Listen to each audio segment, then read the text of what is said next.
Alright, hello again. So, I've read in a wiki that Joyce can actually pay off our debt. Which is very nice. And we should absolutely do that right now.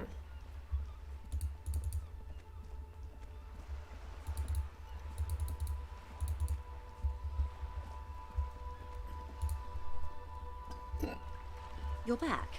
Good. What can I help you with?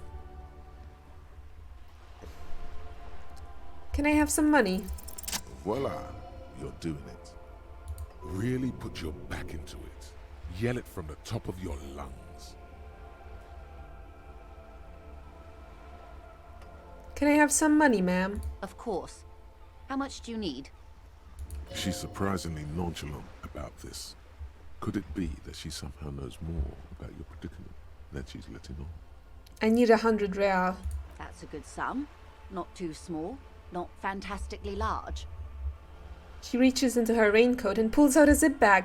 In it, you see paper notes arranged like black gills. She removes a few notes and hands them to you. The paper is cold and oily to the touch. Whoa, whoa. Did you see how easy that was? Ask her for more.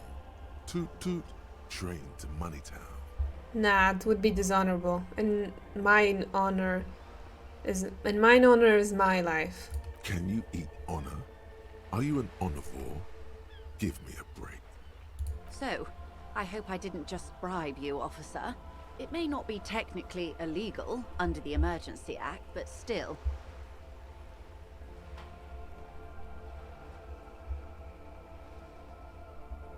I'm still getting my head around this whole money concept. You were just helping me out.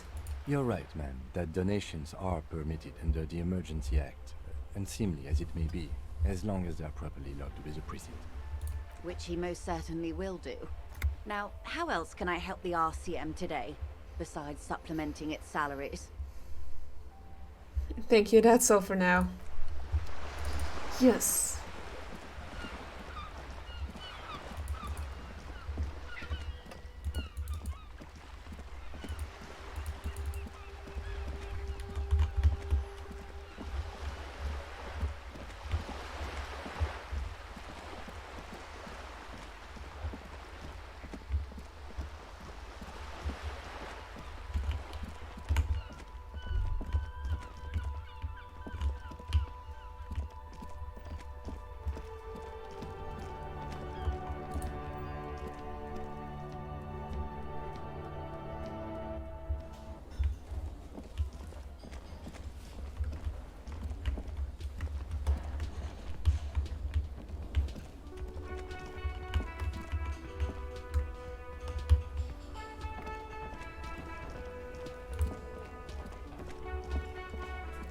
Can I help you? So about that money I owe. Yes. Have you got it? I have your money. Well?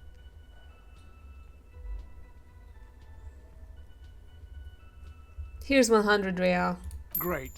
Thank you, officer. That's all I wanted. Payment for services rendered. He's not sorry about his behavior for your sake. Now that you have money, he really wants to make sure you're not angry with him. It's good you paid before 9 p.m., or your door would have been locked electronically. He taps his foot against the metal box installed in the back of the bar counter. Please pay for each night in advance starting tomorrow. 20 real per night. I'll take a room here too. Of course. Always happy to have officers from the RCM as guests. Anything else I can do for you? Goodbye.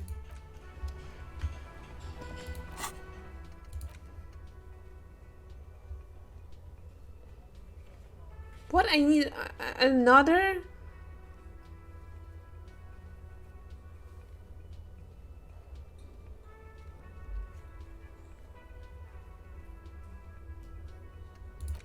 What? I need to find 20 real, like, today? Can I help you? Fuck.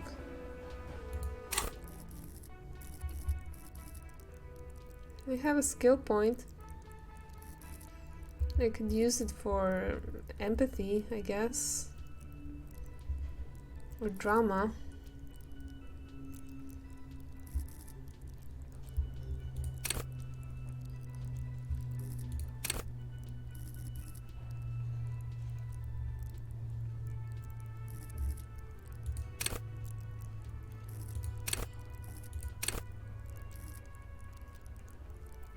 Let's put it up into esprit de corps.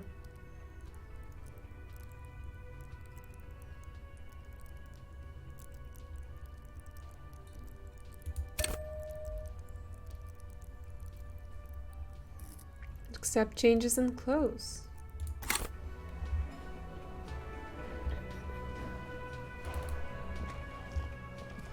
Can I go to bed?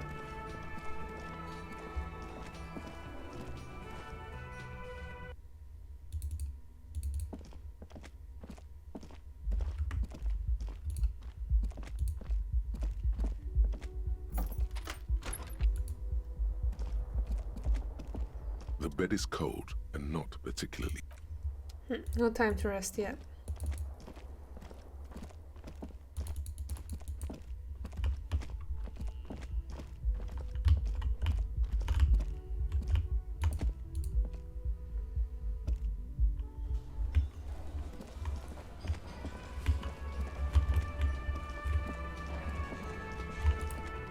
Hi, Polish man. The man ponders his cooking utensils and gives you a little nod, acknowledging your presence. The fact that he heard Gorący Kubek and just decided it's this guy's name is incredible, because Gorący Kubek means basically hot cup in English.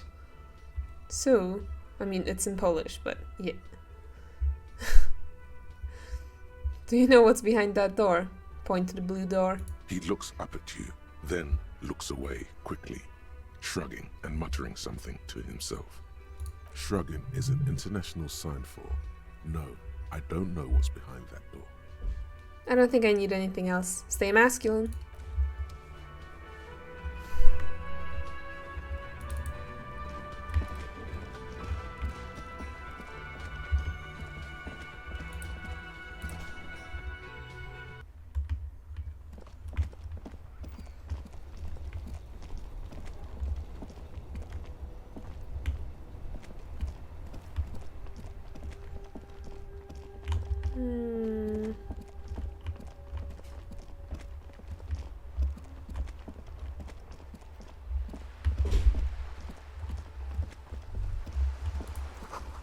Spirited chirps and clicks of swallows fill the air.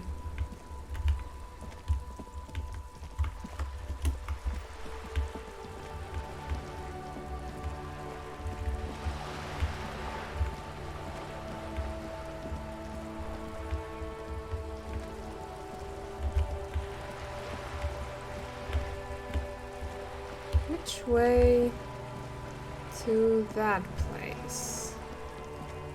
That scrubby shop.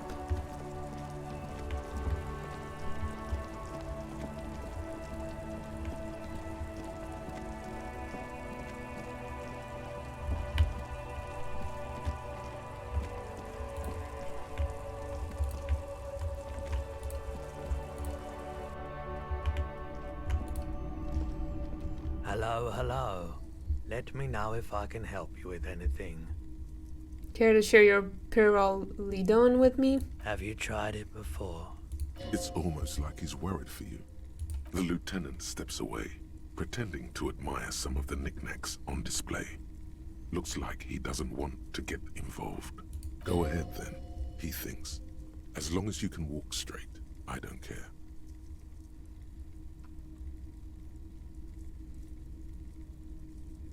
I haven't, but don't worry, I can take it. If you say so.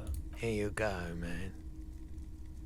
He presents a large cap-shaped object on the palm of his hand. Very odd looking. Yes, darling. That's the coalition government ordained Pyrrolidon. Straight into your gut. Not so sure about this.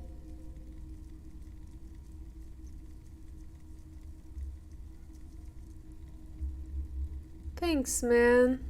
I'm taking the Pyrrolidon. Of course.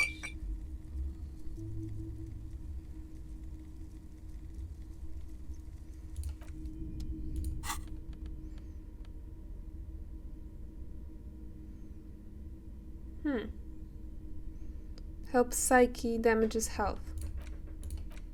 Not gonna use that anytime soon.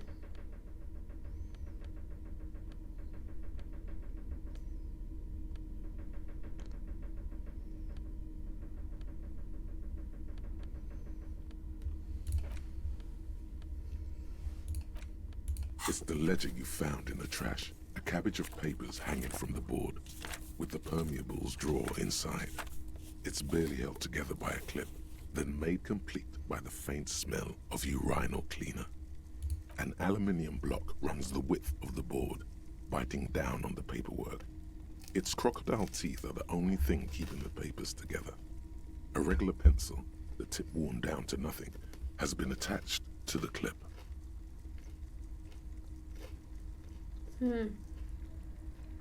Run your fingers across the aluminum. The surface is interrupted by a silvery sticker. It's rectangular, sparkling with iridescence. You don't know how you didn't notice it before. Hey Lieutenant, what's this? What? That thing. It's a halogen watermark. We use it for adding information to RCM property. How can I read it? Any capable light with the right wavelength will do. Like, for example? All RCM vehicles have headlights designed to reveal halogen watermarks. Mine too. This means you can read the watermarks if you just turn the lights on. Interesting. What kind of information? It depends. Aside from an anti-counterfeiting stamp, mine has my station number and address. The information varies by date of issue. How many years you've been on the force, he's thinking. It'll have that.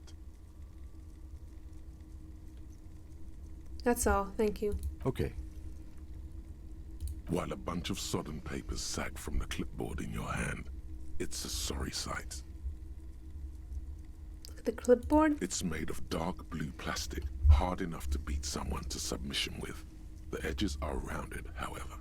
The U4 size board feels thick and heavy in your hand. Light shimmers on its wet surface. On the back, you see the embossed letters, RCM. Shake the ledger. Something rattles inside, ever so lightly. Is there a hidden compartment? Peek inside. The plastic shimmers like lapis lazuli, but it is not see-through. You cannot see to its center. What did you say the color was? Blue. The blue heart. Don't look into it. How would I open it? With your hands, U4-sized pages hang from the clip screwed to the top of the board. Alright. Open the hidden compartment. Is not what you end up doing. You squeeze the plastic to slide it open, but nothing happens. Then you bend it some. Then crack it. The goddamn thing is stuck. A hot flash of rage comes over you. For a moment there, before it recedes, you feel as though you might just squeeze a tear of anger out of your duct. Makes you wonder, why? It's unjust, that's why. You can't even get to that thing anymore. The ledger quivers in your hand. As it shakes, the pages rustle. This pathetic mess suddenly afraid of you for some reason. Bullshit. First go to the kinema and turn on the lights. What's the kinema's headlights? Read the halogen watermarks. What are kinemas?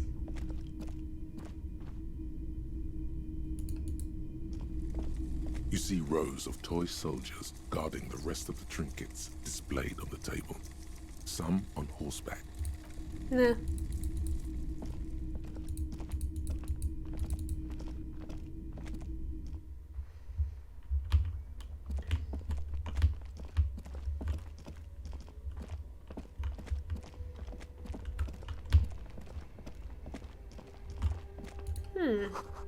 Hot air raises from the sewer, sour, acidic, and strangely comforting.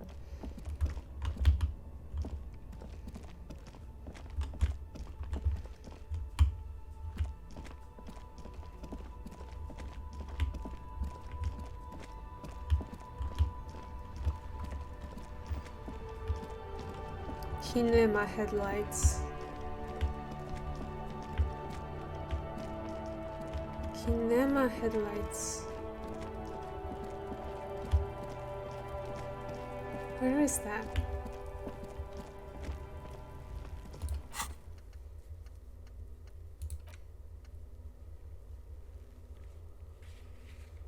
Oh. Oh. I guess, There he still is, looking right through you with his white eyes. The body below is entirely dedicated to that corpse smell. Emitting it is all it does now. Alright, let go of your nose without throwing up. As you breathe in, Whoa. the odor comes over you. It's a smell of the mind telling you to run, and your Amazing. stomach to wring itself empty. With your hands at your sides and your eyes squinting, you stand in it. The spell has no effect. You stand eye to eye with it, the odor washing through you. Step closer. The man before you is naked, but for a pair of underpants and enameled boots. His skin is greenish, marbled with decaying veins Oh, and blotched finally. by lividity. A fading web of tattoos covers his chest and shoulders. The cargo belt used to fasten him to the branch above appears industrial in strength. I can't believe I missed this and just didn't inspect the body for like a whole day until 20 and didn't get him down from there either. Cool. I'm a great detective. Yes. I feel like yes. Yes. Yes. Me and Harry really connect. I think his name is Harry. The material appears to be ceramic. Its clean white stands in stark contrast to the decaying flesh above the knee. The man wore thick polymer socks, probably for padding. A fine array of interlocking plates covers them. Delicate and fragile, they feel alien to the world around you, out of place somehow. These are clearly not boots. They're armor, possibly part of a larger set. These aren't just boots, are they? This is the armor he was stripped of. Indeed. Technically speaking, these are sabatons, not boots. What kind of armor is this exactly? Ceramic plate. Zirconium dioxide, most likely. This is where the make would be. Where? Under the heel. Fair weather. Fair weather model T500 VE. I'm guessing that's vitreous enamel. This is advanced stuff. Where's the rest of it? Scavenged by the locals? Piece by piece. He's been out here for 7 days. It would be odd if they didn't. We should keep a lookout for these species. The armor could yield information. This is one thing he might actually know. If you wear those pieces, it will help me protect your mortal coil. Maybe he was just wearing these boots and there's no rest of the armor. No, I think he had something precious underneath the clothes. They had to remove the jeans and shirts we found to get to it. And this kind of armor is often worn under fabrics.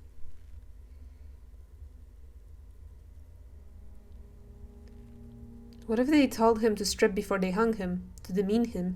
They usually hang them completely naked for that. La puta madre, the Mazda, the Besmerties and the like. This one still has his underpants. Fucking talking about underpants. This material looks out of place here. It is. It's expensive. The lieutenant draws a line in the condensation on the ceramic with his index finger. We've requested similar material for our tactical units for years now. The constabularies deemed it too costly. In that time, we've lost 6 men to semi-automatics. How much are we talking about? For a full set, about 4 years of wages. That's a lot, I take it. As a wage, it's regrettably small. But for a piece of hardware, yes, that's a lot. How could this man afford such expensive hardware? He worked for Cornell, like Joyce told us. This is military equipment, provided by a wealthy security contractor, with state ties, way above what we have. Knock on the boot. A small bell-like sound fills the air, like tapping on the side of a porcelain cup. The pry bar in your hand is itching for some action. Swing the pry bar at the boot. The metal connects with the same ding. The sound does not appear to get louder. Did you hear that? A click? Yes, like dice rolling. This is a kinetic redistributor. It spreads the incoming energy horizontally, from plate to plate. When the plates connect, there's a click. That's the sound you heard. See these lines? Faint, organic lines cover the plates where they separate into smaller ones. These plates then divide into smaller plates until there are hundreds of them altogether. Like the scales of some ancient white monster, cracked and pearly. Pull the boot off. This feels dangerous. Are you sure? Grab the boot under your arm. The stench fills your nostrils. As you push downward, an ominous creaking sound comes from above. Stop! The lieutenant's voice is sharp. He looks at you with the boot under your arm. Pig's gonna pull his head off. Brutal! Let go of the boot. What's wrong with you, asshole? Why is he letting Goku know? I don't know, baby. I don't know why he's such a... Officer, if I may ask, what were you trying to achieve by putting on the deceased foot? Back off and look at the corpse. The cadaver slowly twists on the cargo belt, his torso covered in tattoos, and extremities blotched pink and blue. Inspect the belt. The hangman's knot is pulled tight by the weight of the corpse below. Yellow, hard-edged polyester cuts into his neck. Above, a sliding buckle ties the belt to the branch. Oh my, there's something on the belt. A familiar word that speaks to the thirst within you. Ignore it. It's hard, but somehow you manage not to see it. The corpse looks at you sideways, from an unnatural angle. What kind of rope is this? Industrial strength. The kind used for tying cargo to lorries. Like in a circus. When the circus leaves town and they tie a black-spotted giraffe to the wall of a carry pen. Like in a harbor. Yes, it looks like they use whatever was on hand, paying no attention to not incriminating themselves.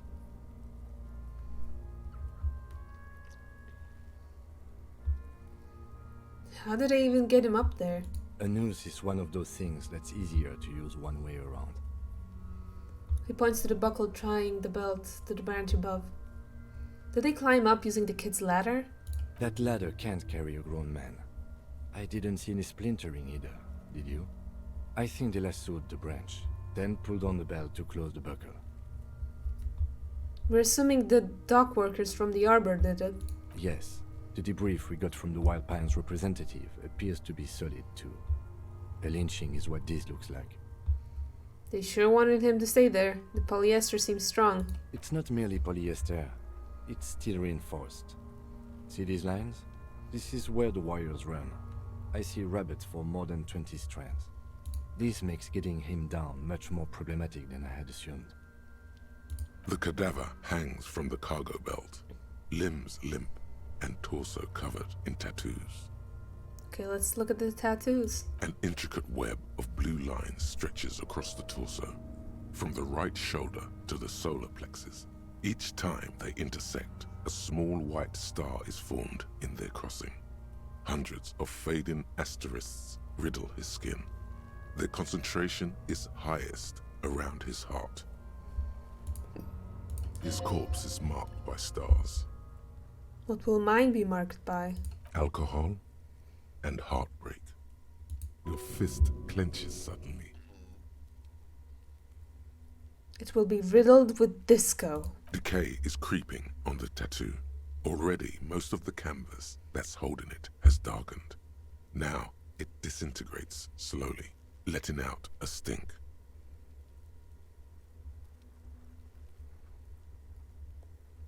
Is this a national pattern? Of no nation that I know of. If anything, it reminds me of religious illumination, last or penultimate century. Men who live harsh lives often turn to innocentic worship. But which one? I see no trace of a humanoid figure. The pattern does not stir patriotic or religious sentiment in you. What it does is speak to the wounded, limping animal, the male in particular.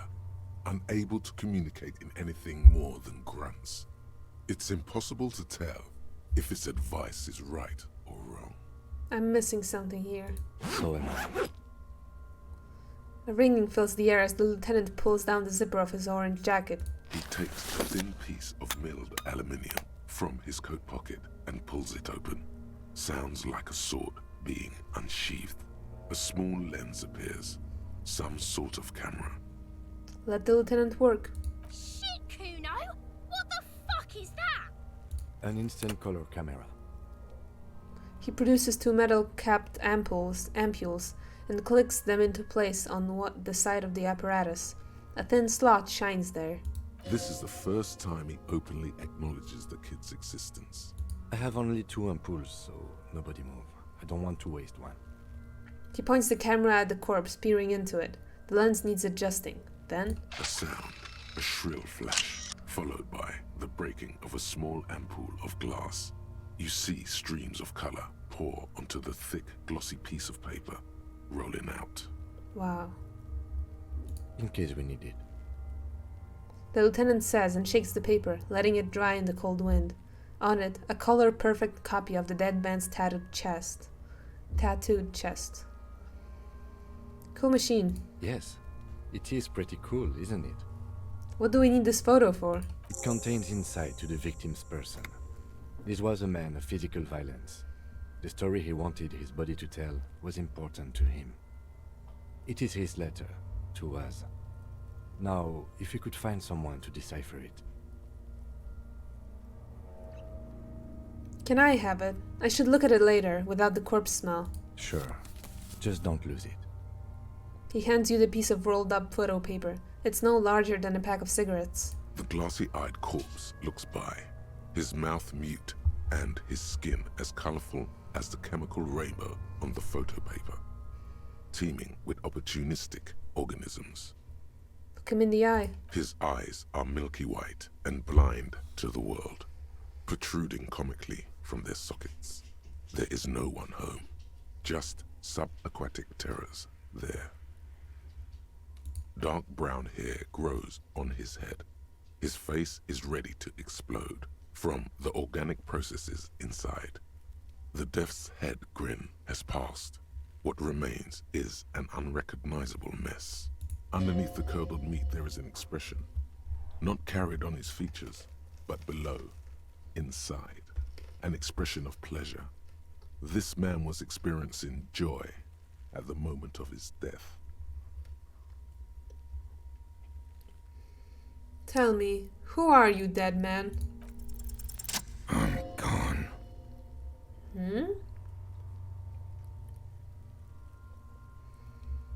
Why were you feeling pleasure when you died?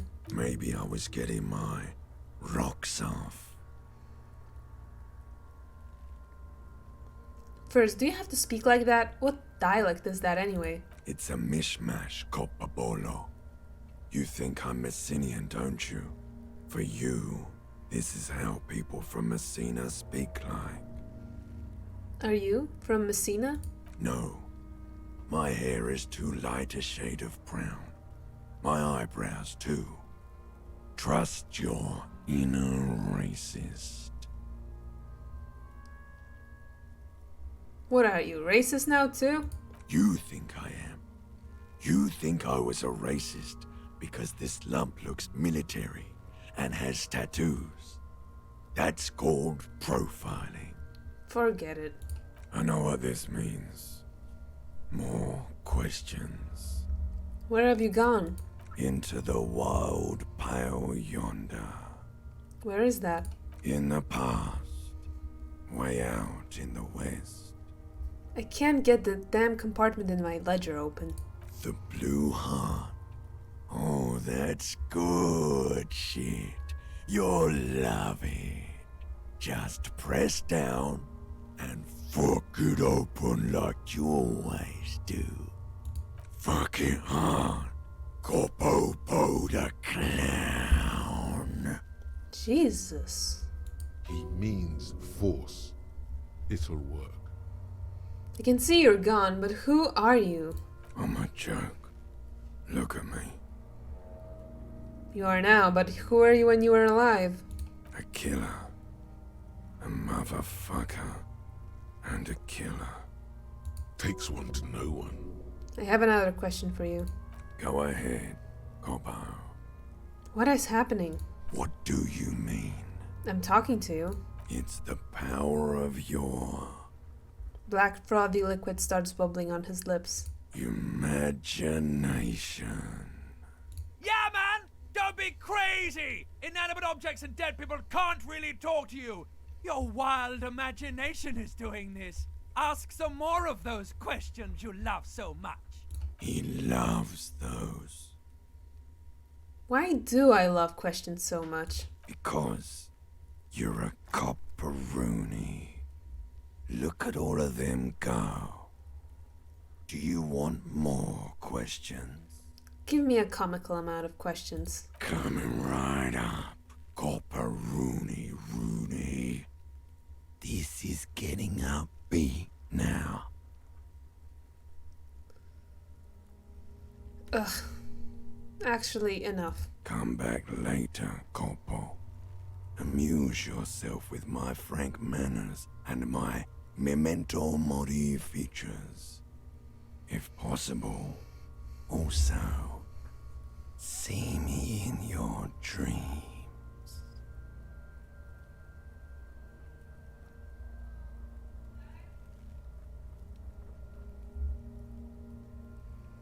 Squintin, take a step back.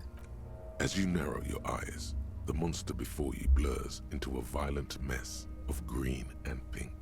Observe. Only the lower extremities are pink with a dash of blue. His fatted hands, thighs, and his neck, just above the noose.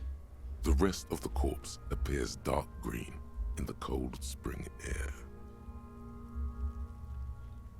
Stop. Relax your eyes. The cadaver slowly twists on the cargo belt, his torso covered in tattoos, and extremities blotched pink and blue.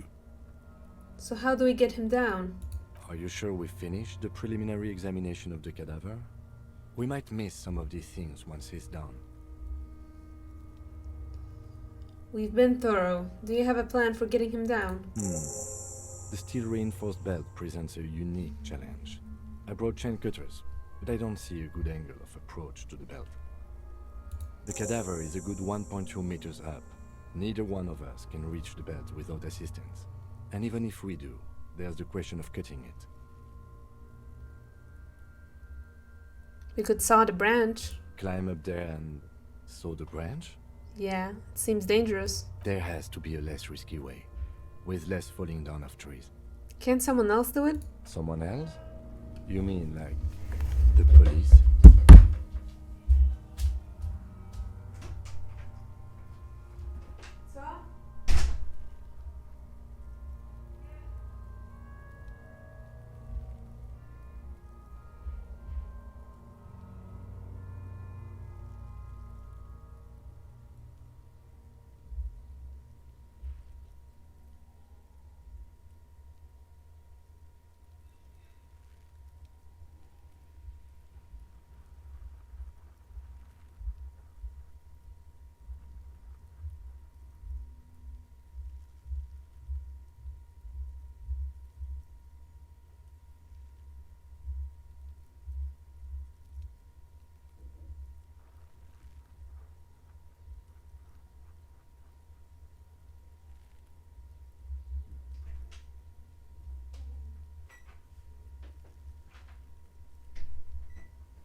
You have a point there. Sadly, yes. The whole RCM is out there right now, doing the exact same thing we are. Are we in a rush to help them? Not with this on our hands. I know it's hard, but I assure you, the others won't come to help us. And we have a growing sanitary concern here. We need to get him down, fast.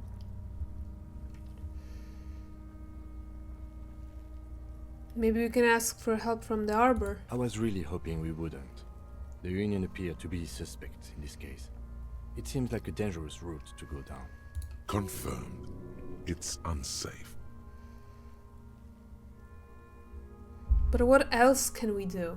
Okay, they do have the tools and the men. And since it looks like they put him there... They can get him down too. Okay, let's do it in the lousy, dangerous way. How do we get inside the harbour? From the gates, by negotiating or fighting. Or we can try the secret route we found, where your cloak is. It looked doable. I died there like twice. Or once, I don't remember. To the gates. Let's fight, I say. But won't it be dangerous? To ask the suspect for help with the victim's body? To be indebted to Everard Clare? Very much, yes. Which is why I would have preferred us to handle this ourselves. Clearly we can't. Suck my dick, bitches! What's wrong with being indebted to Everard Clare? He's a dangerous and corrupt man, and we cannot predict what he will want from us in return. Yeah? Don't go being someone else's bitches. You're Kuno's bitches. Let's get to it then. The man before you is naked, but...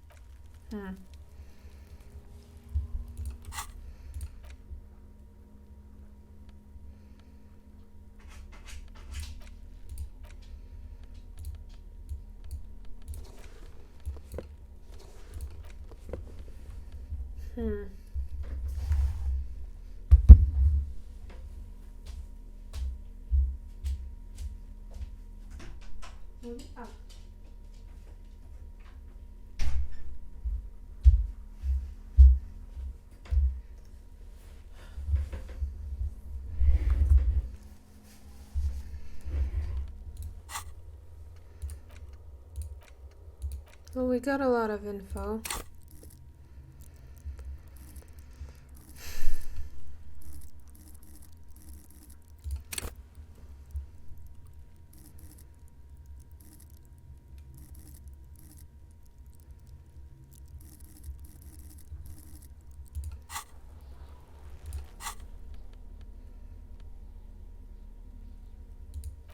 Oh, okay. The shoes take away my savoir-faire.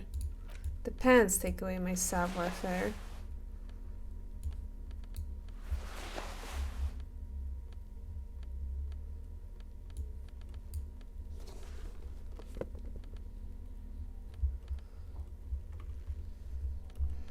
Yeah, we can walk around like this.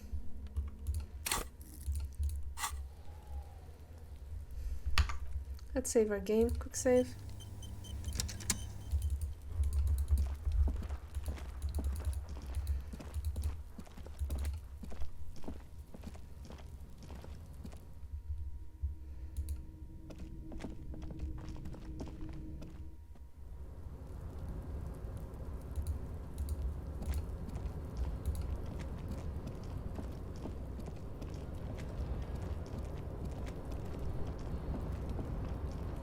Come on. This time it has to work.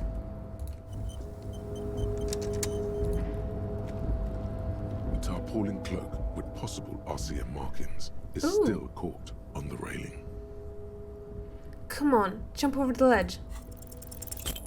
No, come on.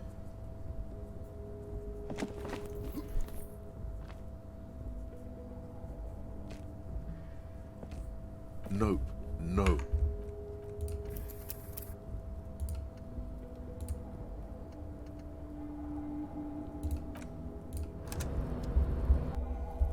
Okay, what about now? A tarpaulin cloak with possible RCM markings is Yes. still caught on the railing. As you leap in the air, a chilly breeze engulfs you, sharpening your senses. Continue the voyage through the salty air. As the concrete floor welcomes you, you realize it's been a while since you felt so alive. Alert, capable. Must be the adrenaline. I knew you could do it. My climbing down might not have been as disco as your jump, but at least we can explore the harbor now.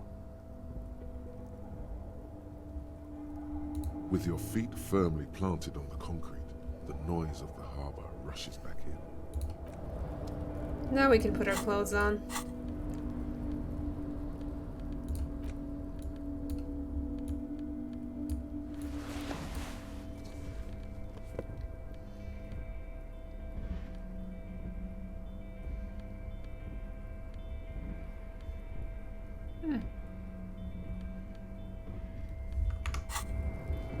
Okay, I need to save.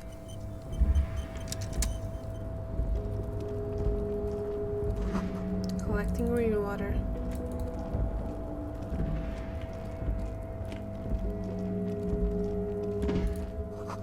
At least 3 packed worth of cigarette butts. Snow is quietly covering the numerous wine bottles and cigarette butts on the ground. Someone partied really hard here. Wait, how hard? Well, they went through 6 bottles of potent Pilsner, 3 bottles of Commodore Red, and almost 4 packs of cigarettes. It must have been pretty hard. Did I do this? Well, yes, I think we can say with relative confidence that it was you.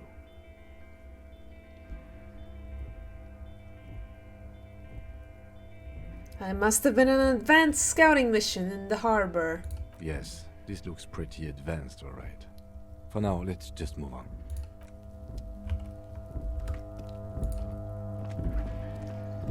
This is the night watchman's booth. The name on the door reads, René Arnaud. So this is where René works. I'm gonna look around. If you must. But please hurry, we are pretty easy to spot up here. Nothing incriminating catches your eye.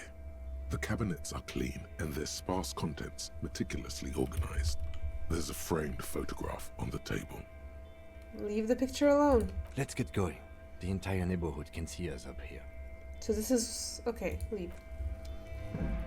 This is the night watch.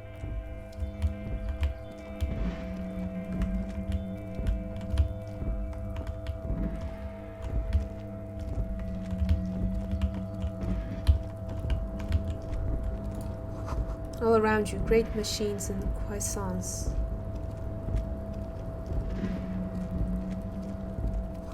White pine trees are painted onto the screen covering.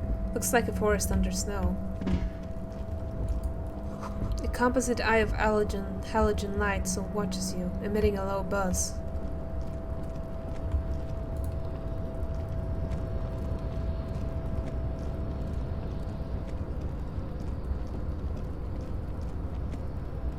You see faded industrial lettering on the platforms. Kvalsund.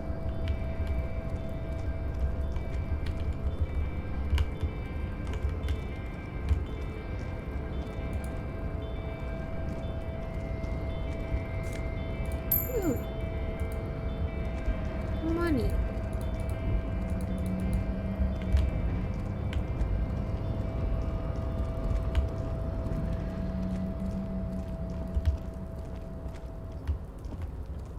But I can't get down there. What a pity.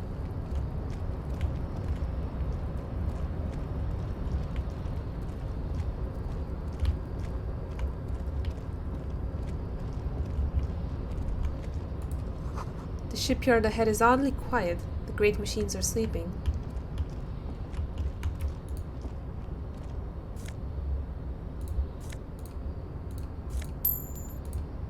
The speaker tower is silent. There is no work to organize in the yard below.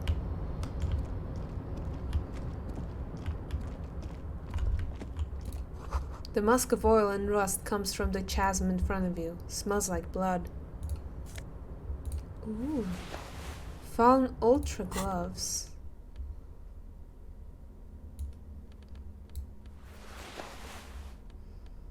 Ooh. Cool.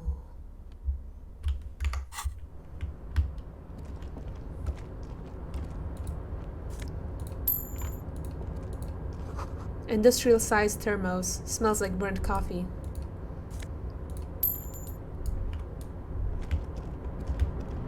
Oh.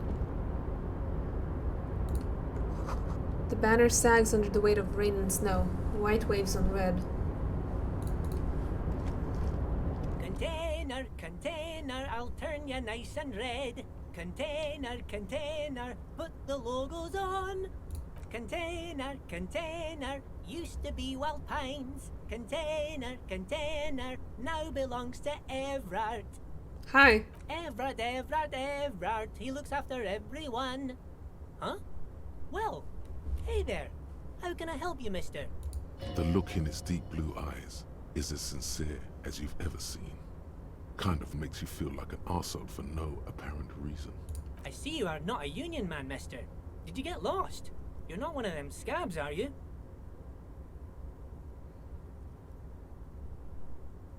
What is it with you people and scabs? I mean, I don't personally mind. Folks is just folks, you know, and folks gotta eat. He doesn't seem to be waiting for you to answer. Just some of the other guys don't look too kindly on the scabbing kind, if you know what I mean, mister.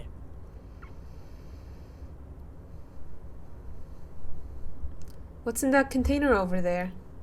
Oh, that one. That should be empty as far as I know. Lots of containers here have nothing in them. They're just waiting to be loaded up. Where is everyone? The harbour is empty. Oh, most of the guys are down at the gates, keeping the scabs from coming in. He leans in with a confidential look. We're on a strike. The whole union is. You don't have to work when you're on strike. Ha! We haven't worked for 2 months now. So no one is working? Not everyone is down there, of course. Mr. Everard is in his office, where he always is. And Jean-Luc is guarding the gate. He pauses to think. But Titus and his boys got into some drunken trouble and Everard sent them on a nice vacation. For a week or so. He stops, but seems eager to tell you more.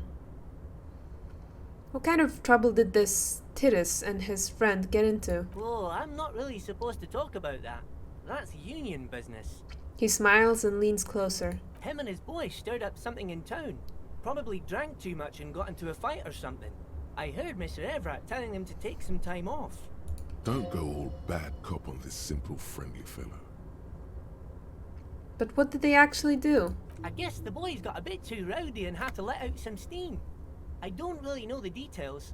That's just how boys are, you know. I haven't been in a fight since I was in middle school. Easy, Leo. Let's keep this on the hardies. He looks to you for assistance. Okay, Leo, let's hear about this fight you got into. I remember I was the runt of the class. The bigger boys always used to pick on me. You see, I had a bit of a temper back in the day. Flew off the handle like nobody's business. But Mr. Everett and his brother always came to help. Once they beat old Noel Becker so bad he needed stitches on his head. Noel never started another fight with anyone after this. Mr. Everett and Mr. Edgar are real nice guys, mister. You should go talk to Mr. Everett. I'm sure you'll be good friends. He's friends with everyone around here. You're never getting anything useful out of him. It's good enough you found out Everard has a brother called Edgar, and he helped Leo. Okay, I'm off. Bye-bye now. Yeah, I think we should just get in.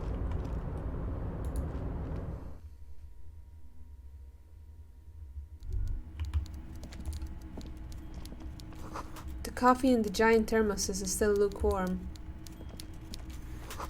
A stair made of pallets leading up.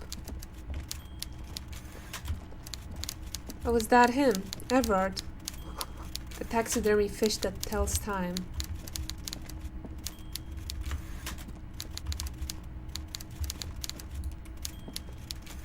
Before you is a walrus of a man Oh, seated no. behind a large desk. He looks up from his work, not the least bit surprised to see you. With great effort, he straightens himself up in his chair, yet says nothing. He simply stares at you. A typical power play. Wait for him to speak first. Show him you've got a backbone.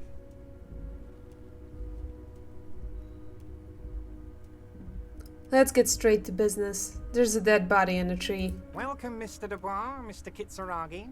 It's good of you two to stop by. Please, have a seat. He gestures to a tiny chair opposite of his giant desk. I'm Everard Clare, head of the Debarders Union here in Martinez. The man relaxes into his chair and continues. I'd offer you my hand, but unfortunately my health prevents me from getting up. You understand? He looks extremely comfortable. The tiny folding chair, on the other hand, looks like a torture device. You go ahead, detective. The lieutenant nods at you, then the chair. Whatever he has in store for you, it can't be good, he thinks. I'll do my best. Forget about that. What's with this Dubois stuff? You're getting some seriously bad vibes from that name. I'd rather stand. Please, Mr. Dubois, let us converse in a civilized manner, as equals. Take a seat. I insist. He's trying to throw you off your game with this Dubois nonsense. Don't give him the pleasure. Okay, take a seat. Excellent, Mr. Dubois. I can see that you're a reasonable man, and reasonable men can be of great use to one another. He gives you a sly wink. Remain serious. So tell me, how can the head of the Debarders Union help a representative of the Revachol Citizens Militia today? The chair you're sitting on has got to be Are the you most serious? uncomfortable chair in the world. Are you serious? It's violating your backside. No fucking way.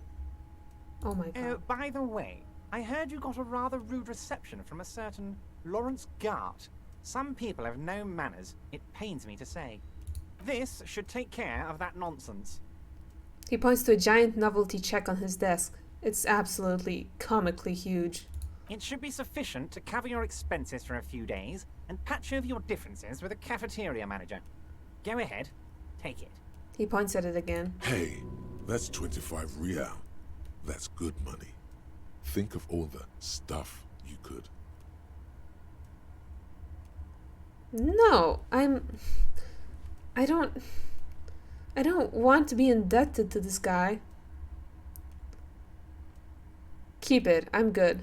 Okay. I respect a man with principles. No handouts then. He crosses his arms on his ample midsection and sinks further into his chair.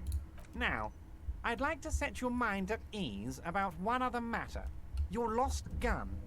Let me assure you, Union people are on it as we speak. I've got my best hounds looking for that lost gun. His slug-like lips move, but all you hear is an echo. Lost gun, lost gun, lost gun. The world is swallowed by a black hole of fear. Only 2 words escape its gravitational pull. Lost and gun. I'm not worried. I got this. Are you all right, Harry? You say you got this, but you seem a little anxious to me. Don't be. Everything's going to be all right. It's not like you left it loaded. You didn't lose a loaded gun. Local children aren't out there playing with it right now, pointing it into their own mouths. It's in a safe place. I just know it. I have a feeling everything's going to be all right. Kim. Officer, we will deal with this later. We don't need Mr. Clare's help with this. I wouldn't be so sure about that. Okay. God, you're sweating. Your knee is jerking. You're about to cry, aren't you? You're about to cry because you lost your gun and those children are gonna shoot themselves with it. No, I'm not about to cry. Mr. Dubois, you don't look so good. What is this, Mr. Dubois? He keeps repeating. What is he trying to pull here?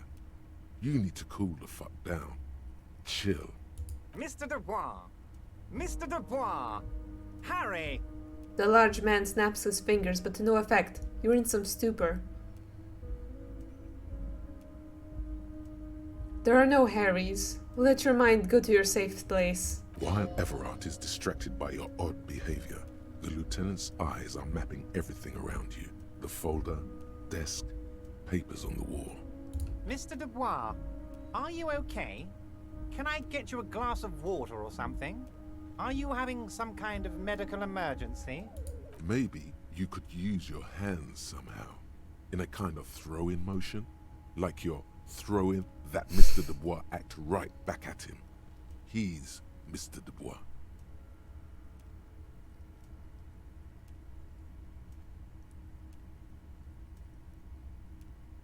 Actually, this chair is uncomfortable. I could use... no. Oh yeah, man, I'm fucking great. Keep sliding. Don't be dramatic. I can see your condition isn't terminal. What an odd demonstration of... you got me, Harry. I don't even know what. As entertaining as it was, I'm afraid we're wasting our time. And I'm an extremely busy man, as I'm sure you are too. Okay, enough. We are here to ask you some questions pertaining to a murder investigation. Quick, here's your window. Get yourself together and ask him questions. Police officer questions. It is about time to stop embarrassing yourself.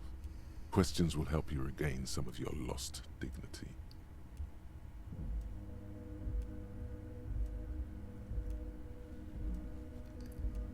Could you help me get a dead body down from a tree?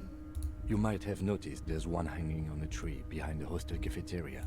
Oh my. Don't take this question personally, but why would I get involved in this matter?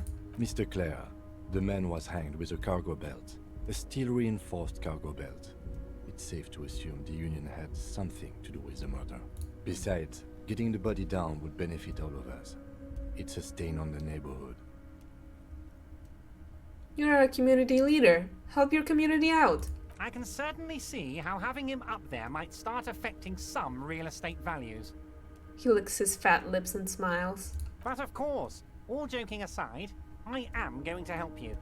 He picks up the handset of a radio phone to his right, then clicks a button. Jean-Luc, my boy, I'm sending 2 police officers down. They have a dead body in a tree problem they need help with. Namely, they need it to be taken down. And Jean, please take it easy with the race signs. That's a yes to getting the body down, no to the race signs. He hangs up and turns back to you. You can find Jean-Luc down at the gates. He's the big impressive one. You know, tattoos, muscles, ethnic looking. Can't miss him. Great guy. You've called me Mr. Dubois. Why? Of course. Let us dispatch with the formalities.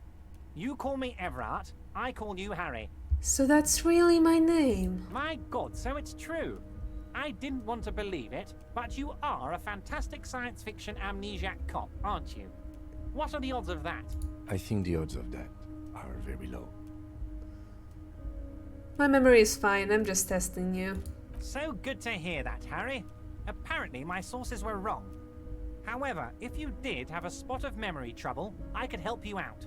With my big fat folder. Are you trying to tell me you've gotten hold of some of our documents?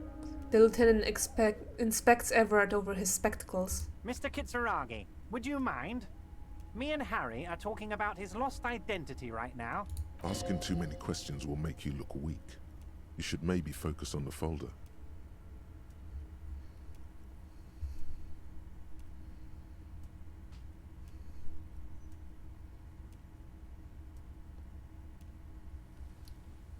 I'm not gonna get my info from this guy.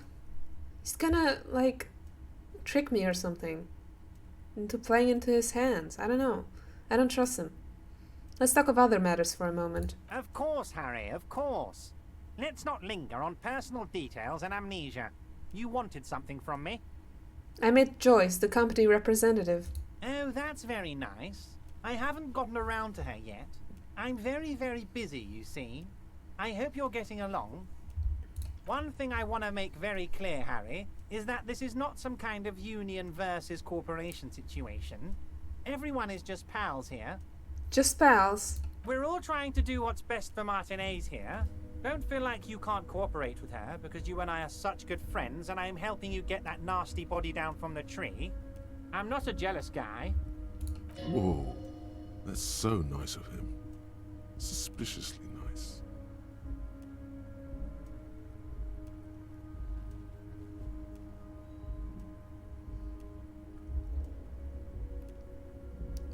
What happened to the previous negotiator, Mr. Gaumont? What do you mean, Harry? Nothing. I let him go. He made concessions for the company in previous negotiations. Why would you let an ally like that go? He's an old man, Harry. I wanted him to spend more time with his family. God knows how long he's got left. Okay, another question. Empty all your barrels on me, Harry. Why haven't you let her in to see you? If she actually wants to see me, she will find a way. Any good negotiator would. And I just don't have anything to discuss with a bad negotiator. He doesn't want to see her. It's as simple as that.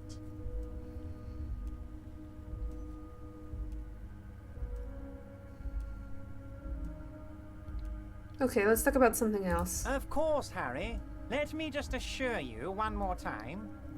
It's perfectly okay to share anything we discuss here with this Joyce.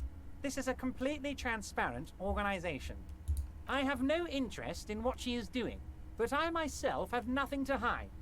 Your business is your business, and I respect your privacy. Just remember, none of this is secret. Tell her about all of it. My brother's picture, my singing swordfish clock. Tell her how overweight I am and how I'm helping you find your lost gun. Tell her about everything. Everett doesn't mind. This is weird. Not nice weird, but okay.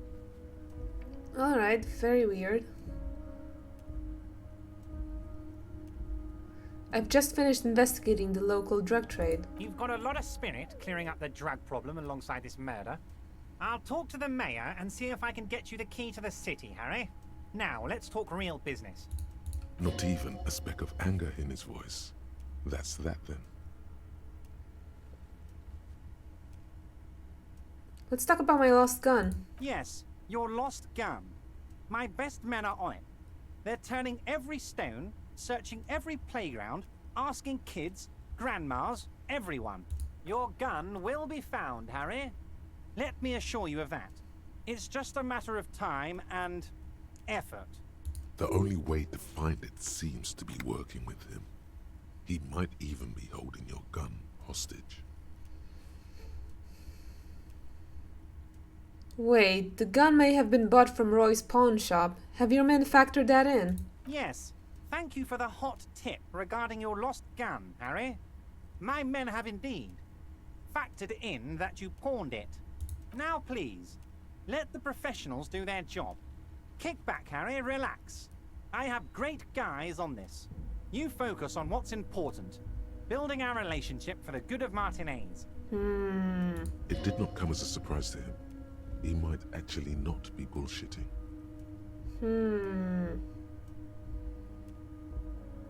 I will not be blackmailed with this gun business. Harry, I was only trying to be tactful. A lost gun is a dangerous thing. I can't have it around in my neighborhood. Kids could be playing gun roulette with it as we speak. Teenage gangs could be arming themselves. Get a hold of yourself, Harry. I assure you, we are working on locating the missing sidearm as well. The lieutenant is concerned about the lost gun and feels that the fact you haven't prioritized looking for it is unfortunate, if inevitable, and doesn't put the RCM in a good light. Excellent, Mr. Kitsuragi. That's excellent news. Looks like we have a friendly gun-finding competition on our hands. Alright. Wait. You need this to get in and out through the gate.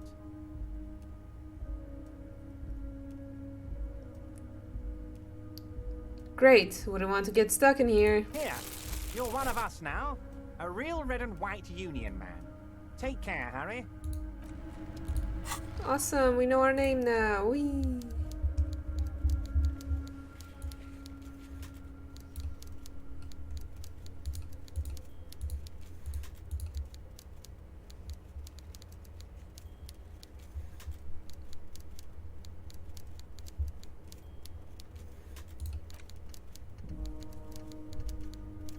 Go to Measurehead on the gates and ask him to get the body down.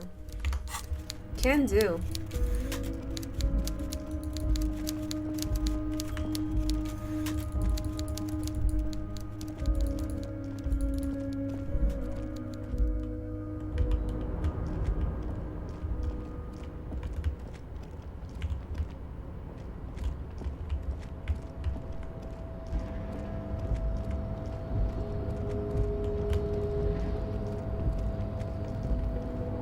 How do we, oh,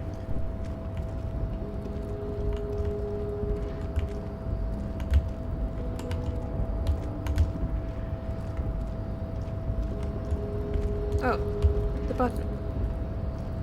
A rusting control panel with several knobs. 2 buttons marked Marsh and Arrête are faded with use. It seems to control the large crane above. A container is attached to its hook block. Press Marsh. With a loud grind, the crane shifts overhead, moving a massive metal container through the air.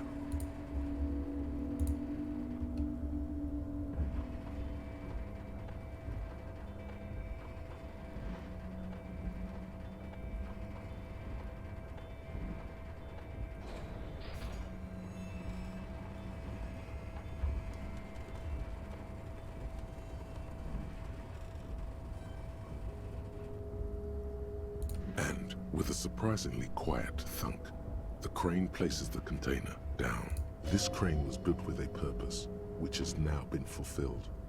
To move this container. Understood. Let's get back to the panel. If only you knew. I can't see how that was worth the wreckers, except for seeing the crane in action, which I admit was satisfying.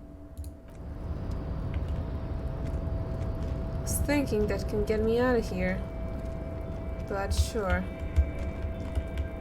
Because, like, how else am I going to... Oh, also my code, I forgot. Ooh, nice.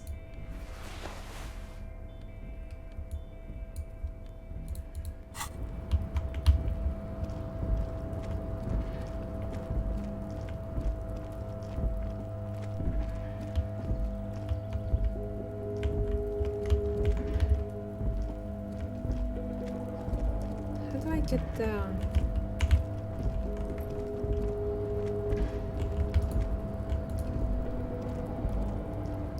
Oh.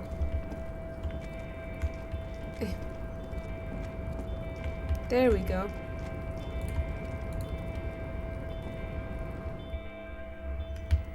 Oh. Alright, I'm gonna end for now. See you later.